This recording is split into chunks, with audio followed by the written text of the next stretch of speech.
Hello everyone, welcome back to another video. Today I'm going to be teaching you how to build an easy treasure fish farm for your Minecraft world. This design uses the boat method, and we also get to use the new calibrated sculk sensor. Before we get into the tutorial, these are some of the resources that you'll be required to use to build this treasure farm. To kickstart this tutorial off, we're going to start by digging a 5x5 hole 4 blocks deep.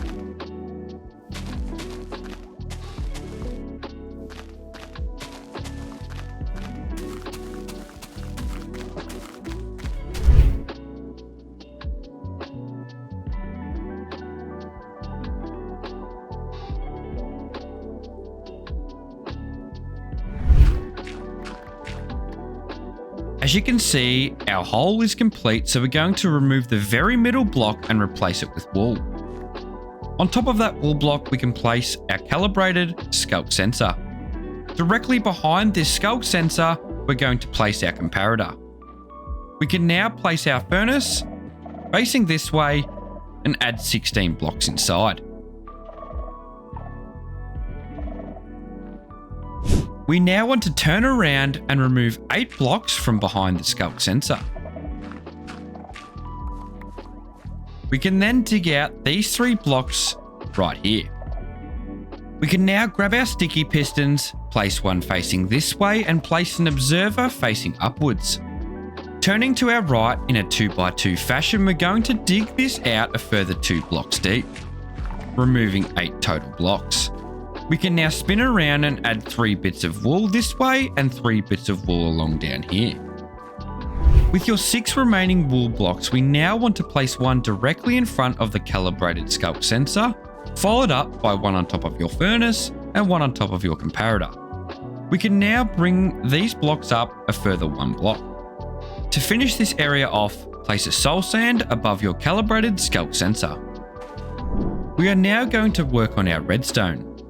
To the left of this hole, we're going to place a repeater set to 2 ticks, and then to the right of the hole, we're going to set a repeater to 4 ticks. We can now fill in above this hole with a block. We can also place another building block right here, followed up by a redstone dust to the left of the block. Spinning around, we want to add 2 more repeaters set to 4 ticks.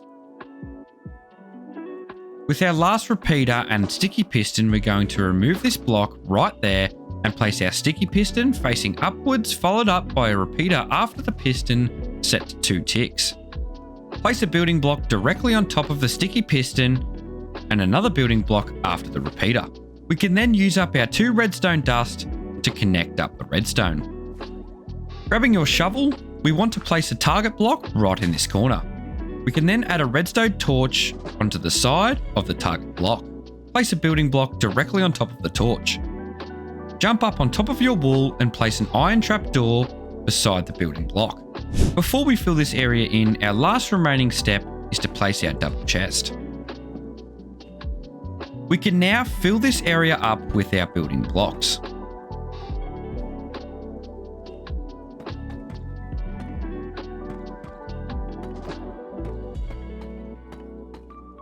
To place our double chest and our hopper, we want to remove 9 blocks from this wall.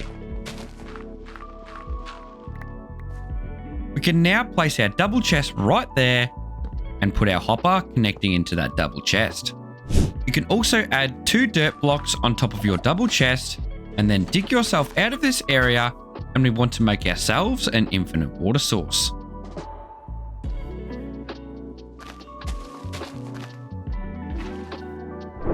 Starting with our bottom row, we're going to fill this up with water. Making sure every block is an infinite water source. As you can see, all of our water is still. This means they are all become water sources, so we now want to do the same to our top level.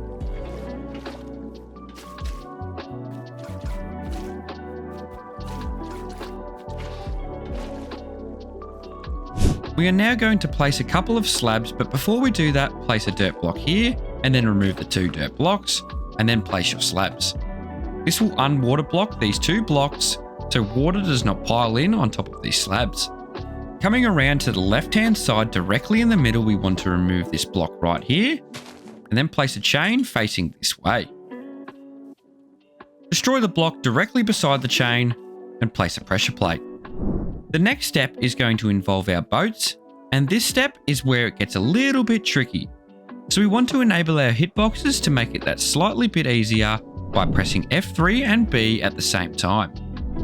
We now want to place a boat directly in the middle of these two blocks, and then remove the two blocks behind it. We can then jump inside of the boat, and we want to shimmy the boat forward until we're just hanging on to the chain. As you can see, our first boat is directly in place and our hitbox is right on the edge of the chain. Now for part 2. Adding the second boat is a little bit more tricky but much the same. We want to place a temporary block right here and then place a boat and then remove the temporary block. We now want to jump in our boat and repeat the exact same process as we did before, but we want to be on the edge of our first boat. If you use your left and right keys, the boat will shimmy forward a lot slower than just using the W key.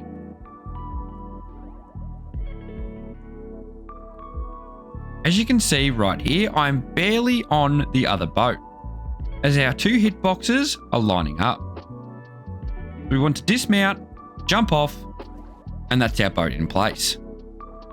We now want to build a fence that goes directly around the outside of the water.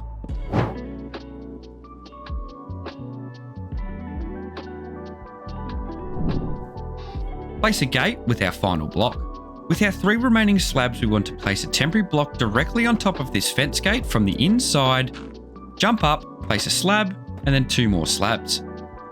We can now remove this dirt block, and our fish farm is done.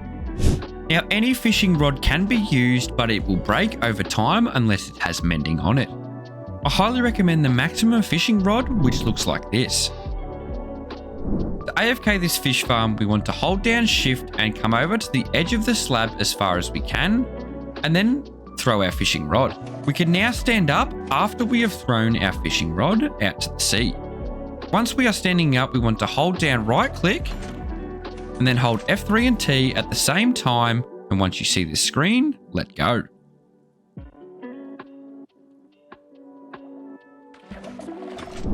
So on average, this farm will generate 197 cod/salmon per hour, 29 pufferfish per hour, 5 enchanted books per hour, and 4 name tags per hour. Obviously, these rates may differ depending on what your luck is like, but this is generally the average. So that is how you build an easy treasure farm in Minecraft. If you found this video useful, it would mean a lot to me if you could leave a like on the video, and if you want to see some more videos just like this one, be sure to subscribe. This farm design is owned by Ray's Works, so be sure to go check out his channel by clicking the link in the description. So thank you so much for tuning into this video. A special thanks to my Patreons. Hope you have a wonderful day, and I'll catch you in the next one. Bye!